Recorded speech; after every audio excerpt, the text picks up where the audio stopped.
Hey, everybody, welcome to the official Do Good Better podcast. I'm your host, Patrick Kirby. And of course, we talk with people who are going to help our small and medium-sized nonprofits do good better. Most of the time, the people who can actually help us do good better are leaders of small and medium-sized nonprofits. I got a great one for you today. I'd like to welcome Stacy Schaffer. She's the founder and executive director of the 31-8 Project.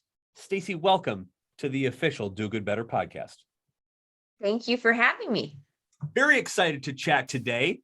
And as with some people who are kind of maybe flipping through iTunes and Spotify or maybe even YouTube, they're like, well, this sounds very interesting, but they might not know all the details of what the 31-8 Project is. So if you would, to kind of kick us off here, would you give us a 5,000-foot view of who you are, what you do, and why we're talking today? Absolutely. So we are a nonprofit that works to prevent human trafficking in North Dakota. And we do that three different ways. Our first way is by providing education. So our main thing is let's educate people about this topic, whether you're a school, a professional, law enforcement, medical community, just an interested person from the general public that wants to know more. We want to connect with you. We also have something called our Survivor Mentorship Program, where we work with adult survivors of human trafficking. So these individuals are usually referred to us after they've gone through some type of rehabilitation program, but then want to reach their next goals. Maybe they want to be a survivor leader. Maybe they want to go to school, or maybe honestly, they just need help going to the grocery store. Those are the types of things we are going to mentor them through. And then finally, we have our Bravery Backpack program, which came about where law enforcement, sometimes they have to arrest a parent or guardian in the middle of the night. And then we have these kids that are waiting for placement. So they asked us, could you put together a backpack of essential items and just activity books, things like that, that we could give to the kids that we work with. So that program is geared for ages 2 to 12. So in a nutshell, that's the work that we do. It's fantastic. I think, and again, what amazing work that you do. I think it's always very uncomfortable to acknowledge the fact that this exists within our state. It is not something that we talk about freely. It's not something that, human trafficking, that must be something in a third world country. That doesn't happen in our neighborhood. How prevalent is this? How has the response been as you go out and educate this area about human trafficking here? Absolutely. So since 2016, the North Dakota Human Trafficking Task Force, which organizations like myself and other organizations are part of, have worked with over 600 victims of human trafficking, with 80% being North Dakota residents. So does it happen here? Absolutely, it happens here. It doesn't just happen in big cities, as it also happens in rural communities as well. We have been doing this work since 2015. I started my work personally in the anti-human trafficking movement in 2006. So I can tell you at that time, it was definitely not recognized as an issue here at all. People didn't even want to talk about it. Since 2015, though, and going into 2022 here, people seem more receptive to the fact that we have to have a conversation about it, because things like social media tie closely into this as well. So we can't continue to ignore it. Technology, it can be a really great thing. It can also be not a great thing if it's not utilized the proper way. And knowing that, we have to have these conversations. Otherwise, the crime just continues to grow. I think, yeah, part of the solution is beginning to take that first step with acknowledging A, it exists, and then B, having a conversation about it in an environment that's not sort of wagging a finger. It's a, hey, let's bring everybody together and let's talk about this. We'll come up with a solution together. Yeah. Running a nonprofit is very difficult. I think everybody who's listening, who runs a nonprofit or who works at a nonprofit, is probably shaking their head up and down very much. Yes.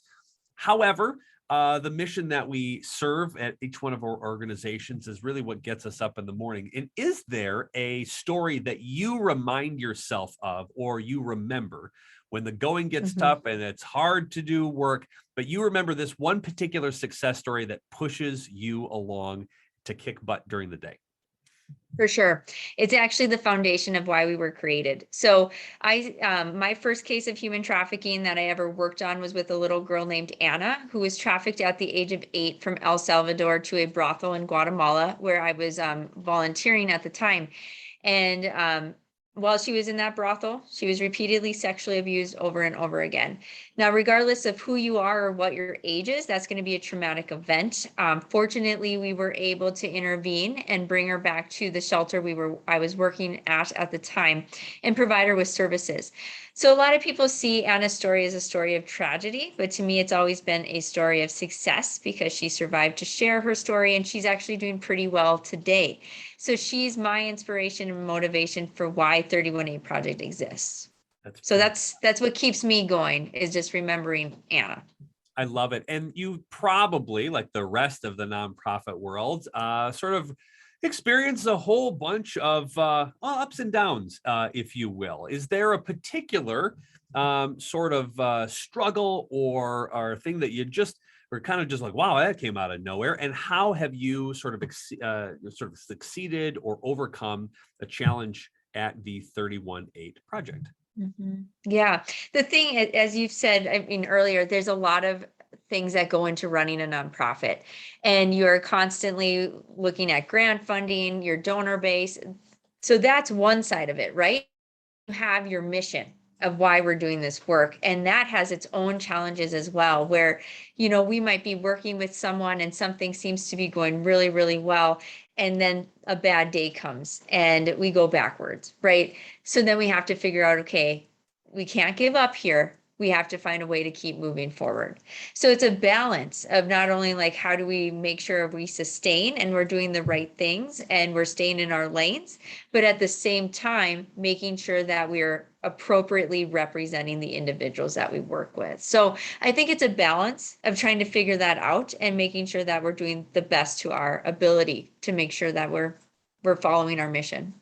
I love it. I love the stay in our lane as much as possible. Mission creep is so easy to get out of scope as quickly as you possibly can, but it's hard to say no to certain things when you are sort of live your mission every single day. So I appreciate that as a part of the conversation. And of course, as you've been doing this work for a number of years, you've probably learned a couple of things along the way, which is always fun because we'd love to hear what you want to share. So is there a tip or a trick that you would give to a nonprofit leader like yourself that you said, hey, this worked for us, it might work for you?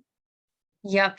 Something a mentor told me a long time ago is find what you are good at, focus on that, but then hire other people to help you with the additional things, right? And so like for me personally, it's been great being the director of this organization. I enjoy like running meetings, applying for grants. What I don't like is math, right? So for me, the first thing we did is hire a stellar accountant, right? Because we need to make sure like our finances are always up to speed, but then also knowing like what are other areas that I could. Delegation is probably a big thing too, that we're not always great at doing. Allowing our counterparts, our colleagues, our board members to engage more actively. And sometimes I think we almost hold people back because it can be a type of control thing. So I've had to really learn is like delegate what you're not great at and focus on the things that you are good at. And if there's just some things your organization can't do, hire those things out. So those would be, I think, some of the tips I've learned over the years is you're not going to be great at everything. It's not possible. So save yourself a little bit of the heartache and figure out what you need to delegate out or hire out to other people. That would probably be my advice. That is a wisdom beyond your years as a nonprofit leader, is sort of acknowledging that this isn't a bottom line expense. It's an investment so you can get back and stay on track with your mission. So you don't have to do 10,000 things every single day. And again, it's kind of getting out of that founder syndrome where like, I have to do everything rather than I get to do this. And that's a wonderful reminder. We don't remind ourselves that enough, we can let stuff go because other people are way smarter than us in certain little tasks. And that is such a wonderful relief to have once you do it. It's very difficult to take that first step. So I appreciate you mentioning that. And I'm sure that people are wondering, how on earth do we get a hold of the 31-8 project and how do we give them boatloads of money? I need to know where we go to do all of these things. Stacy, give us the who, what, where, when, why on how we can support you and what you're doing. Yes, yes. Always looking for whether financial or even volunteers or people to participate in the Bravery Backpack program. So there's different ways you can assist us. But the best way to find out what we're doing is visiting our website at 318project.org. You can also find us on Instagram, Facebook, and Twitter, and YouTube. We also have a YouTube channel as well. So that's where I would definitely direct people to if you want to know more about what we're doing as well, because I do think, if people are willing to give to us, you should know what we're doing, and you should ask us some of the tough questions of how are our funds being spent and things like that. And we try to be pretty clear on some of those things. And through that is our website and then our social media channels. We also have one newsletter that goes out once a month as well, and you can sign up through that or to receive that on our website. That would be another area I would say if you want to, just hear about the projects we're working on. We send out one a month for that. It's not a lot of emails in your inbox, so I think everybody should sign up for that. We'll have every link down in our show notes. And while you're clicking around, by the way, click and subscribe to this podcast, because this is the type of guests we get. This is the kind of cool thing you get to learn by signing up on iTunes, and then give us a 5-star review while you're at it. And then immediately go back to the show notes and click on the 3118 Project links below, and give as generously as you possibly can, because they're doing amazing work. Thank you so much for what you do. I think bringing a lot of this to light is not easy work. It is sometimes, a lot of times traumatic work, and it is unbelievably important work. So thank you so much for what you do here in our community. And thank you so much for being a guest here on the official Do Good Better podcast. Yes, thank you so much for having me.